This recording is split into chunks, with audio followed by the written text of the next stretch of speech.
Il y a eu une explosion, des théories du complot et de l'esprit complotiste en général avec la crise du coronavirus. Il y a eu l'attaque du Capitole, par les complotistes QAnon aux États-Unis. On voit des stars comme Jean-Marie Bigard, Juliette Binoche, Francis Lalanne, qui, sont tombés, complètement dans des propos, assez ahurissants pour certains, hein.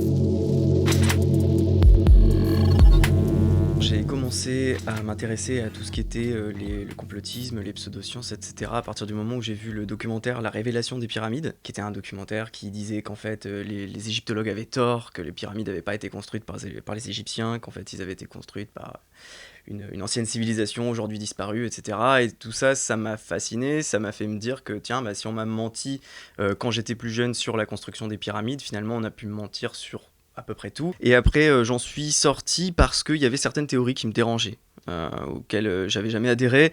Je me suis lancé dans le débunkage, c'est-à-dire dans le démontage, le détricotage de toutes ces théories du complot, parce que j'estimais que c'était important bah, de ne pas garder pour moi ce que j'avais découvert par rapport à toutes ces choses fausses en fait qui étaient sur internet. Il y a eu une explosion des théories du complot et de l'esprit complotiste en général avec la crise du coronavirus. Il y a pas longtemps dans le documentaire complotiste Hold Up, on avait dans la même vidéo, hein, dans le même documentaire, alternativement les thèses du virus qui finalement n'est pas si dangereux qu'on le dit, on nous ment, le virus n'est pas dangereux, il tue personne. Et puis un petit peu plus loin dans le documentaire, il a été créé en laboratoire exprès pour faire un génocide. Et là on se dit, pas très cohérent quand même votre truc. Et c'est en permanence des trucs comme ça. L'important dans l'information complotiste, c'est qu'elle aille contre l'information officielle. Donc peu importe après qu'elle soit cohérente entre elles dans son propre tout.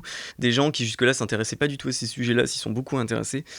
Je pense notamment peut-être aux plus de 50 ans qui ont été énormément touchés sur Facebook. C'est devenu mainstream en fait le complotisme là.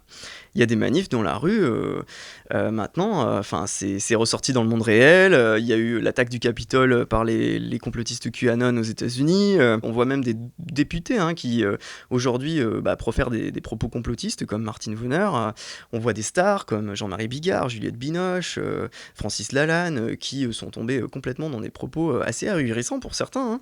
L'explosion des théories du complot avec la crise du coronavirus, ça s'explique parce que c'est un temps de crise. En temps de crise, les gens ils ont cette impression de perte de contrôle sur leur environnement. Et le complotisme, c'est une réponse simple à des problèmes compliqués. Ils identifient plus précisément des menaces qui sont clairement identifiées. C'est pas un virus invisible qui marche d'une façon qu'ils comprennent pas. Non, c'est le responsable, c'est je sais pas Joe Biden, Macron. Quelque part, c'est rassurant. Si on élimine ces élites, on élimine le problème. Il y a certaines dérives complotistes qui peuvent amener derrière à des dérives sectaires. Il y a eu par exemple Bernard Lachance, le chanteur québécois, qui a été lâché par tout son entourage hein, parce qu'il était très insistant sur toutes ses croyances anti-vaccins, croyances que le sida n'existait pas, il était atteint du sida. Donc il a arrêté de prendre son traitement contre le sida puisque il n'existe pas, donc tout va bien. Et puis il s'est soigné à base d'eau salée. Et puis il a fini par décéder. C'est triste. Et c'est vrai que si on pouvait empêcher des choses comme ça, si on peut essayer d'empêcher ça, c'est bien. Les complotistes, comme on dit, sont pas forcément mal intentionnés, sont pas forcément méchants. Ils ont juste suivi peut-être une mauvaise méthode de réflexion, de raisonnement ou de recherche qui les a amenés à croire des choses qui sont fausses, mais sans forcément avoir de mauvaises intentions derrière.